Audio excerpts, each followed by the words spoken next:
Melissa, thank you so much for joining us today. Pleasure. Now, you've had camera crews in your life for a while following you around on a particularly amazing project. Won't you introduce us to it? So in 2013, I was part of a documentary called the Addicts Symphony. Yeah, I was blessed to be a part of an amazing sequence of events that we were followed for 8 weeks. There was 10 of us that started off, all of us in recovery from drug and alcohol addiction, and that came from a classical music background. And we had the opportunity to work with 2 members of the London Symphony Orchestra on an intimate basis to create a piece of music that we were going to perform with the London Symphony Orchestra, and that's what we did. So how long were the film crew and directors, I suppose, following you around for? It was over the course of 8 weeks.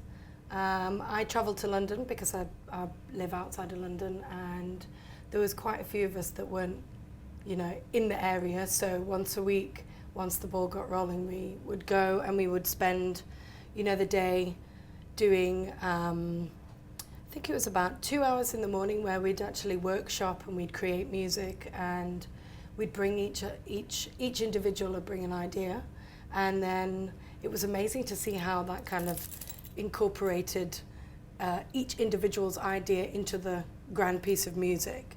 And in the afternoon we actually had some one-on-one group therapies with the group just to kind of recap on how we were doing, because obviously it's a sensitive subject for a lot of us. Myself, I didn't play for about 12 years, so there was a lot of anxieties that were coming up, especially being in an orchestra environment. Tell us a little bit about your involvement. What instrument do you play? How long have you been playing it for? So the first instrument that I started to play, I was 2.5, and I started the violin. That's impressive. It's extraordinary. Pretty tiny little violin. It's about this big. And then I think around 9, I decided I wanted to play the flute, and then not long after that, the piano. And of course, this entire process followed you around on a process that must have been really emotional.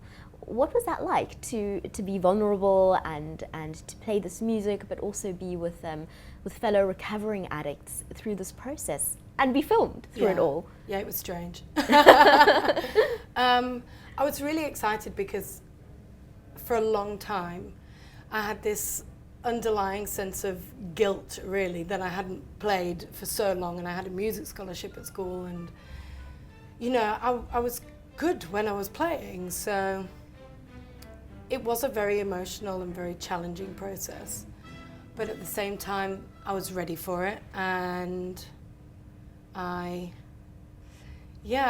think because I was with people that were on the same kind of journey as me, people that also wanted to kind of like fight this self-conscious anxiety, and that really wanted to pull together and do something special, it made it a lot easier to be able to actually acknowledge the fact that this is nerve-wracking, this is bringing up stuff from childhood, this is bringing up stuff that I haven't actually dealt with for a long time, or ever.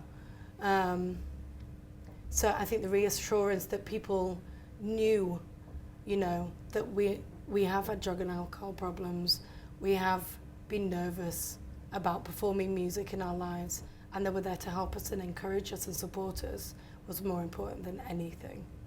When you look back now, there's a finished product, there's a piece of music that was performed. How do you feel? I was in bits when we finished. I remember the final moment in the performance, and I could not hold it in,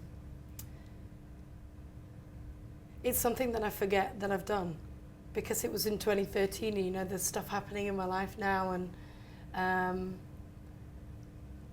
God, what an achievement. And I remember my mum always saying to me, Melissa, I dreamed of you being in the London Philharmonic Orchestra. Well, I played with the London Symphony Orchestra. It's not quite the Philharmonic, but it's something that it just happened. And it probably wouldn't have happened if I hadn't chosen to change my life. Now, it's extraordinary that this story is going to be shared in South Africa during a film festival, a recovery film festival. What do you think about that?